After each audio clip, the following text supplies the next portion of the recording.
네, 반갑습니다. 백서연 강사입니다. 자, 이번 시간은 바로 서비스 기법 중에서 서비스 모니터링과 관련해서 우리 핵심 포인트만 살펴보도록 하겠습니다. 자, 서비스 모니터링이 무엇이냐라는 거죠. 여러분들 모니터를 통해서 뭘 보죠? 이런 화면을 통해서 우리 내용을 확인을 하죠. 마찬가지입니다. 서비스 모니터링이란 개념도 바로 상담사원의 통화 기본 서비스와 관련해서 기준사항을 잘 준수하고 있는가 이런 부분을 확인을 하고, 그리고 상담원은 고객들한테 친절한가, 적극적인가, 전문적인 상담을 하나, 이런 부분을 평가를 한다라는 거죠. 그래서 이런 평가로만 그치는 게 아니라 궁극적인 목적은 무엇이냐라고 한다면 바로 서비스를 개선을 한다라는 부분입니다. 그래서 이런 부분을 위해서 직원을 어떻게 하면 교육을 잘 시켜서 고객들한테 제대로 된 응대를 할 것인가, 기업의 전략과 맞을까, 이런 부분과 관련해서 교육의 방향을 제시를 하고 방법까지 같이 나와주는 거죠. 이런 부분이 바로 서비스 모니터링의 개요라는 겁니다. 자, 이 부분도 여러분들 시험 문제에 좀 종종 출제가 되는 부분입니다. 서비스 모니터링은 상담사원의 통화와 관련해서 평가만 한다, 이렇게 나온다고 한다면 오답이 되는 거죠. 평가도 하고 궁극적인 목적은 뭐다? 바로 개선을 위한 이런 여러 가지 다양한 활동을 하는 게 바로 서비스 모니터링이다. 이런 부분이 바로 시험 문제에 나온다라는 거죠. 자, 명확하게 이해를 하고 넘어가 보도록 할게요. 그러면 서비스 모니터링의 목적이 무엇이냐라는 거죠. 바로 품질을 높인다. 그리고 어떤 변화가 필요하겠죠. 혁신과 관련한 다양한 근거를 제시를 한다라는 부분입니다. 그리고 응대 품질과 정보 정확성을 측정을 하고, 그리고 우리가 제대로 된 응대를 하고 있는지 여부를 보는 거죠.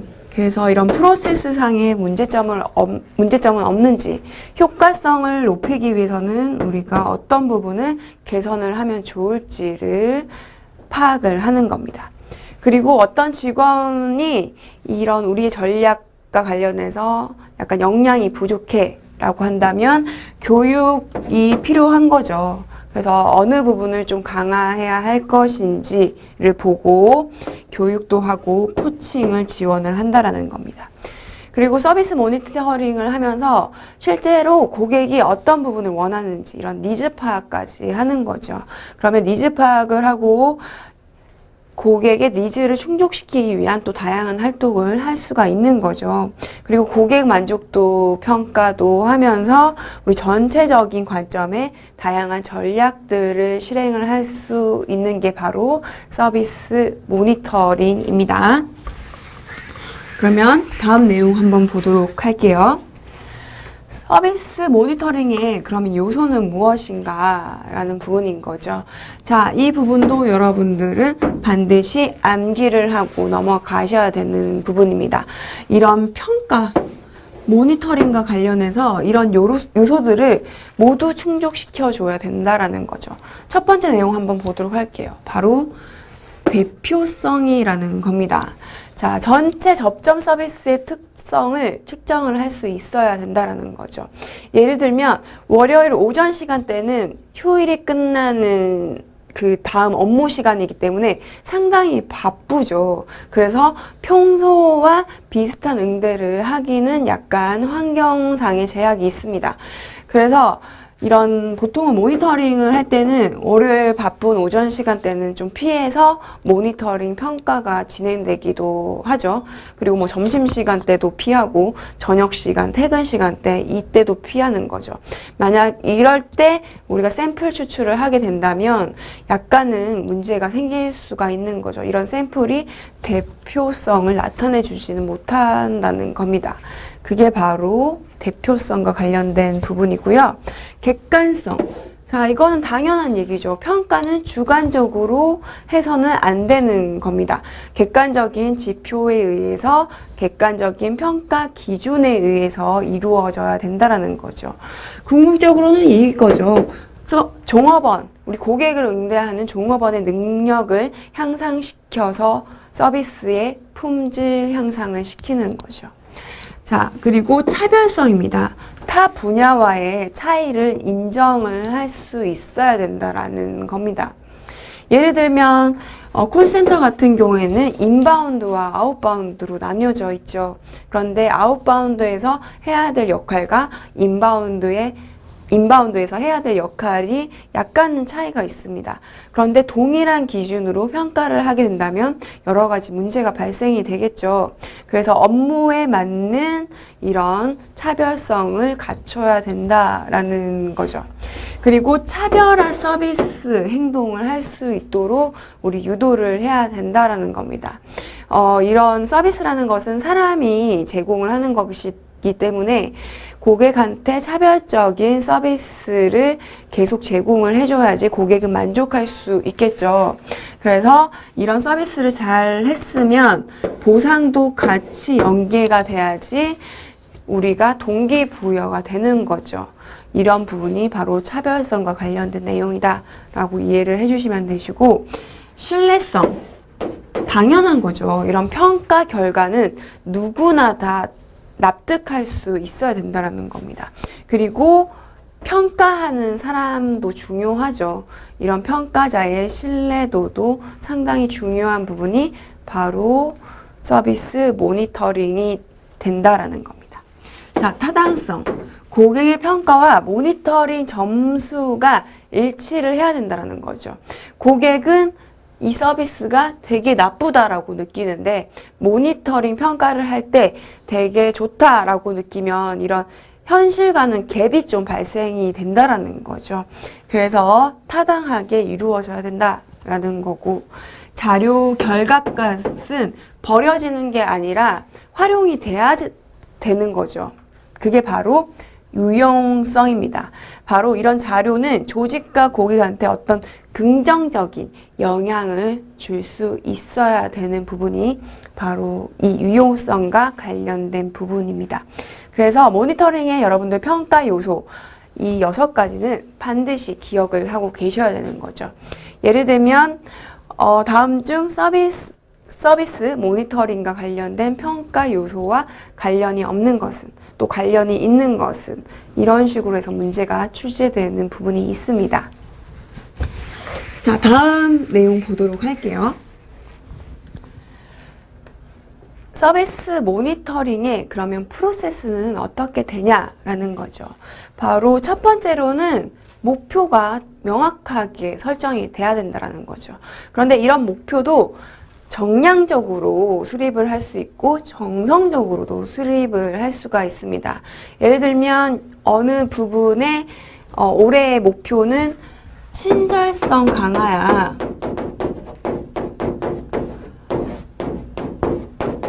이런 식으로 목표를 세울 수 있다라는 거죠. 아니면 우리는 전문성 강화야.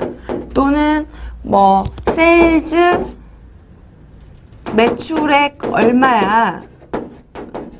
이거는 정량적이 되는 거고, 이런 부분은 정성적이 되는 목표죠. 바로 첫 번째로는 목표가 명확하게 수립이 돼야 된다라는 거고, 두 번째로는 평가 척도를 구성을 하는 겁니다.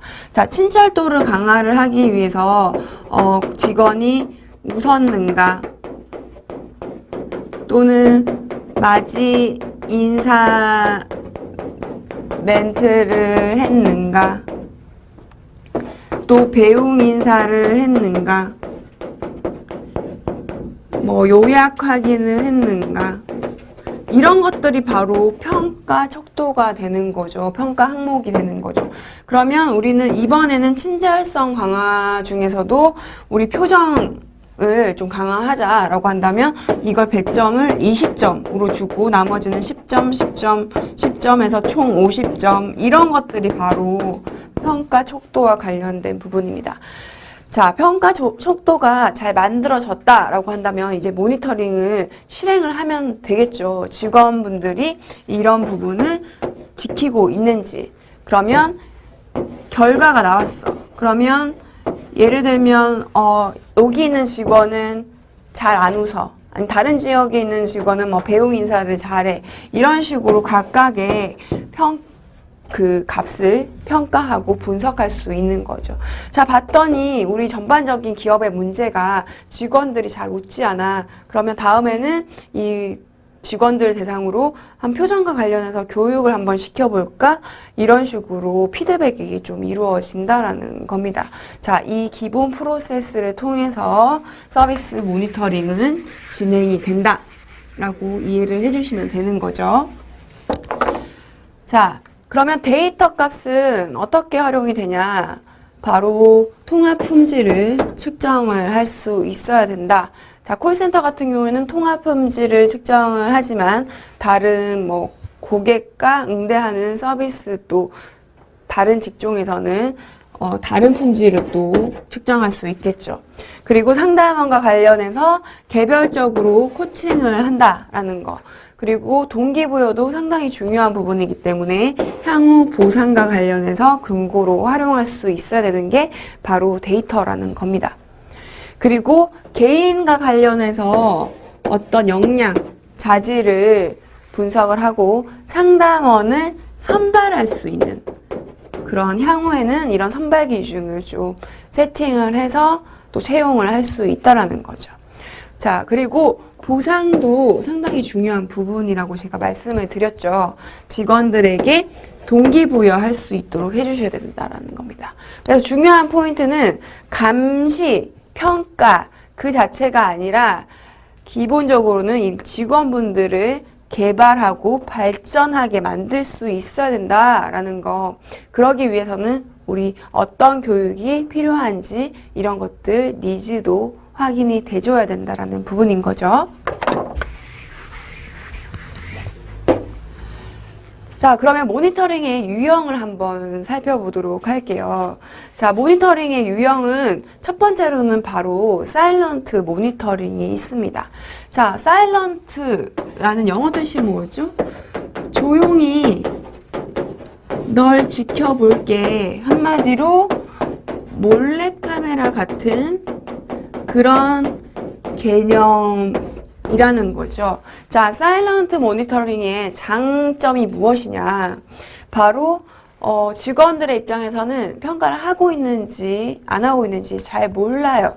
그래서 무작위로 추출을 해서 우수한 콜을 청취를 할 수 있다라는 거죠. 그래서 직원들은 평가를 하는지 잘 모르기 때문에 자연스럽게 행동도 할 수 있더라. 그리고 장소 제약이 없더라. 나는 화면을 통해서 이 직원의 콜을 응대하는 것을 보면 되니까. 그죠? 자, 단점은 무엇이냐? 어떤 직원이 문제가 발생이 됐어요. 응대를 잘 못해. 이럴 때 즉각적으로 피드백이 이루어지면 베스트죠. 그런데 사일런트 모니터링은 평가하는지 안 하고 있는지 그걸 모르기 때문에 즉각적인 피드백도 할 수가 없어. 그죠? 그리고 계속 나는 지켜봐야 되기 때문에 시간 관리도 하기 되게 어려운 부분인 거죠.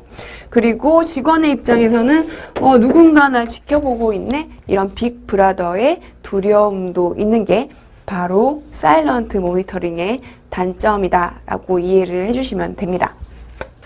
다음 보도록 하겠습니다. 자, 다음의 모니터링 유형은 바로 콜 리코딩 또는 콜 테이핑인데요. 말 그대로 이거죠. 콜을 녹취를 한다. 그리고 녹취한 것을 확인을 한다. 이런 내용입니다. 자, 장점은 무엇이냐? 녹취한 것을 우리 상담사, 고객 응대를 한 상담사가 직접 뭐예요?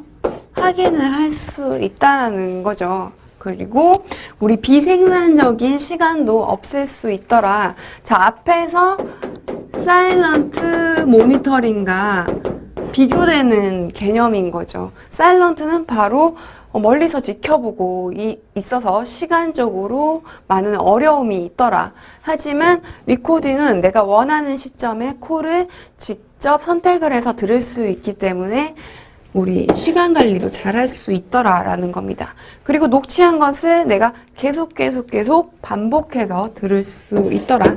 이런 부분이 콜 리코딩 또는 콜 테이핑의 장점입니다. 자, 그러면 단점은 무엇이냐? 즉각적인 피드백이 어렵더라. 우리 멀리서 또는 옆에서 앉아서 상담원이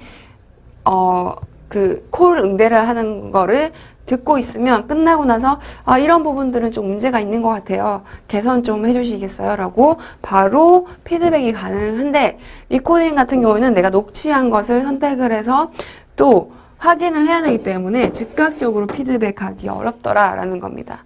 그리고 QA, 한마디로 평가하는 사람이죠, 콜을. 이런 일정이 너무 바빠 이러면 피드백이 더욱더 늦어지더라라는 겁니다. 그리고 이런 레코딩 같은 부분은 시스템이 구축이 돼야 된다는 말이죠. 그러면 자동화 시스템과 관련해서 이런 높은 가격도 회사 쪽에서는 지불을 해야 되더라. 이런 시스템을 작동하기 어렵기 때문에 훈련도 또한 필요하더라라는 게 바로 콜 리코딩과 콜 테이핑의 장단점이었습니다. 그러면 다음 유형 보도록 하겠습니다. 자, 다음 유형은 사이드 바이 사이드 모니터링인데요. 사이드 바이 사이드 모니터링의 장점을 보도록 할게요.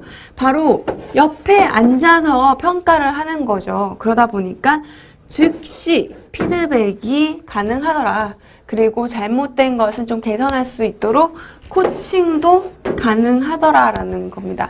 자, 앞에서 어떤 것과 좀 반대되는 개념이죠? 콜 리코딩과 반대되는 개념이 되는 거죠. 자, 옆에 앉아서 바로 피드백하고 코칭해주기 때문에 신입사원에 대해서 우리 지원도 제대로 해줄 수 있더라. 옆에서 평가자가 바로 있기 때문에 관계를 강화시키는 데도 도움이 되더라라는 겁니다. 자, 단점 보도록 할게요. 내가 콜 응대를 하고 있는데 옆에서 누군가가 계속 지켜보고 있다라고 생각이 든다면 어때요? 약간은 부담스럽죠. 그래서 직접적인 관찰에 대해서 부담감이 좀 커지더라라는 부분입니다. 그리고 평상시에 행동을 발견하기 어렵더라. 그렇죠. 옆에서 누군가 보고 있어. 그럼 평상시에는 내가 응대를 잘 하지 못하지만 옆에 누가 보고 있기 때문에 나는 평소보다 훨씬 더 친절하게, 훨씬 더 자상하게 응대를 해주는 거죠. 그래서 이런 행동들을 발견하기 조금 어렵더라.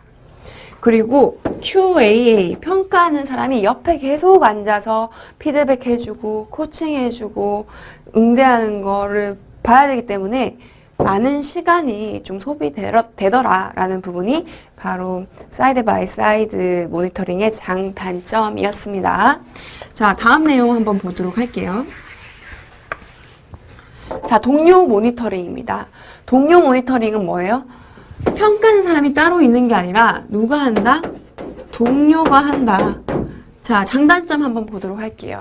자, 동료가 하기 때문에 이런 거부감이나 두려움은 없앨 수 있더라. 그리고 평가하는 사람을 따로 두는 게 아니라 우수 직원한테 이런 권한을 주는 거기 때문에 뭐예요?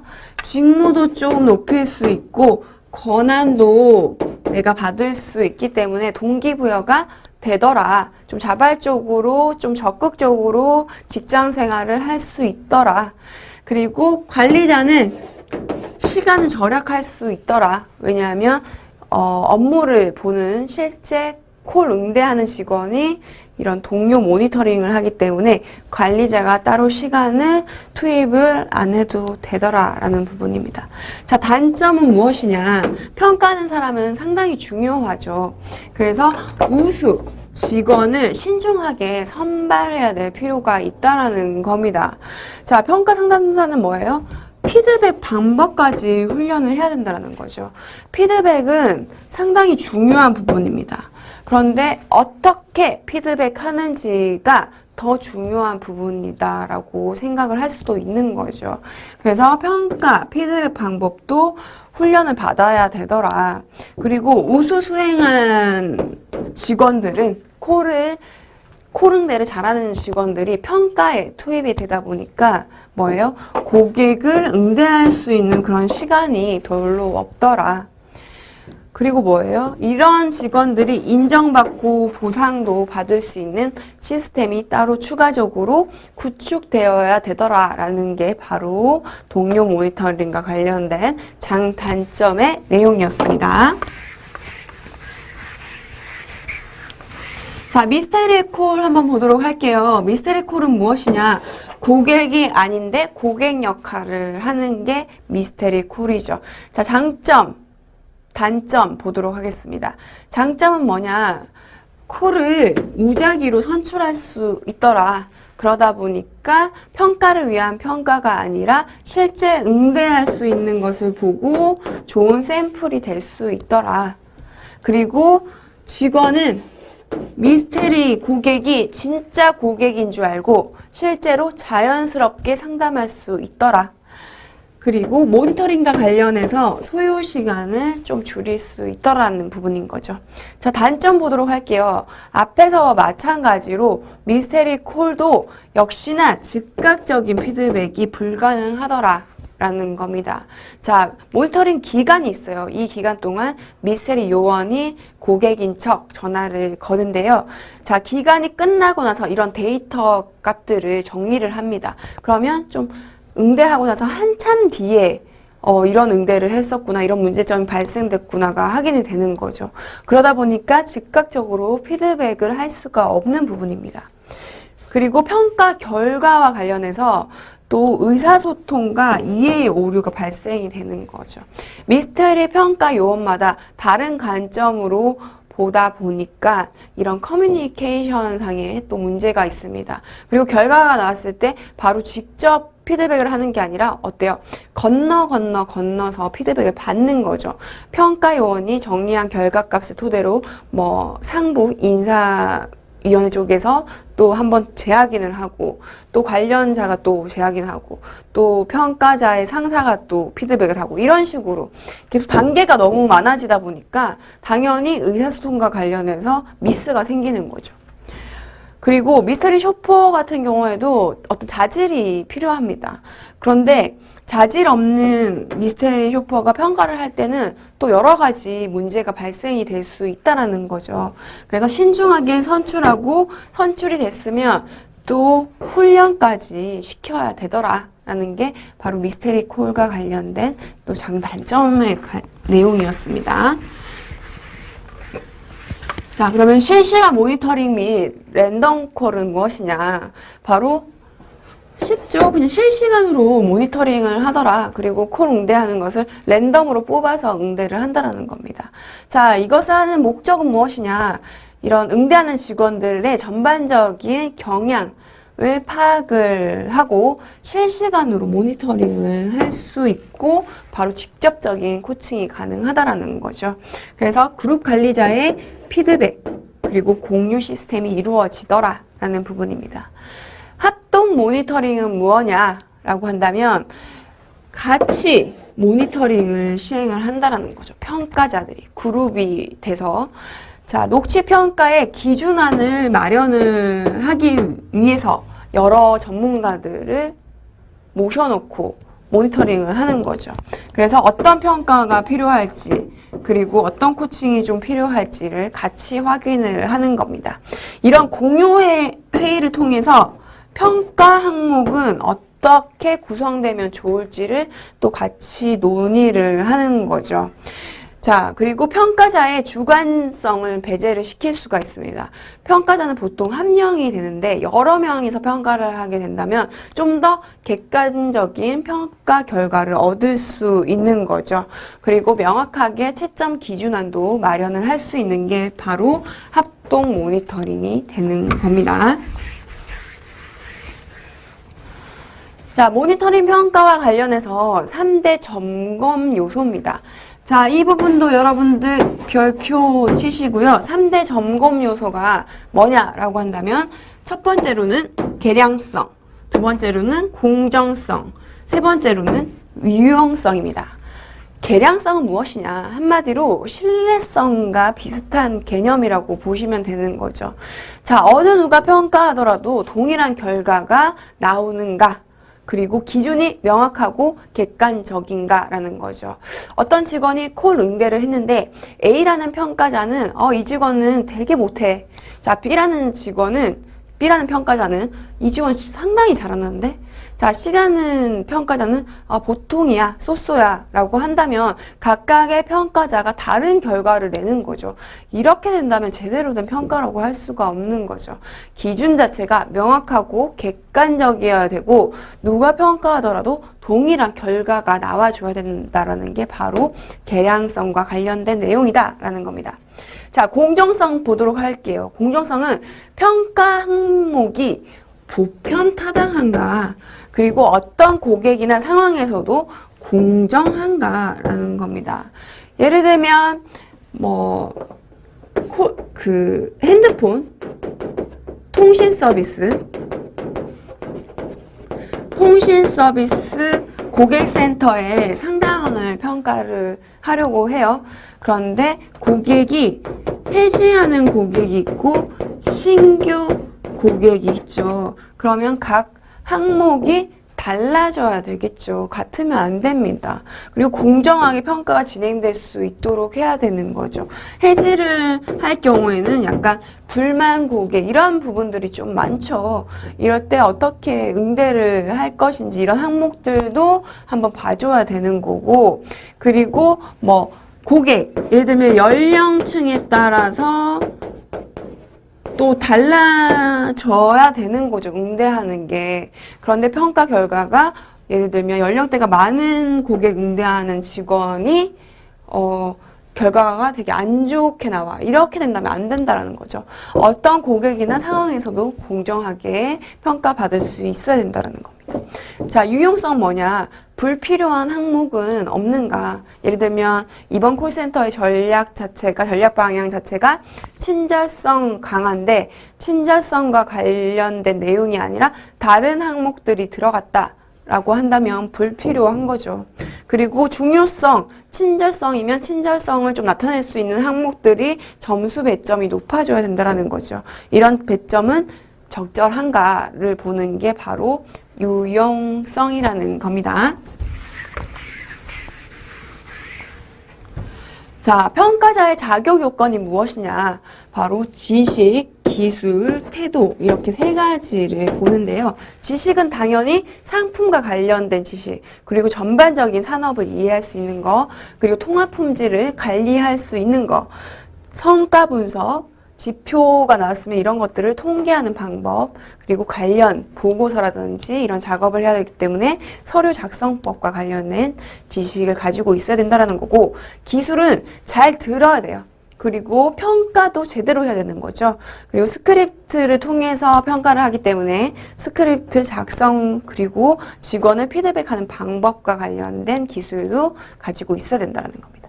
자, 태도를 한번 보도록 할게요. 앞에서 평가 우리 요소 배웠죠. 그거와 마찬가지로 객관적인 태도, 그리고 공정한 태도, 서비스 마인드를 갖춰야 된다는 겁니다.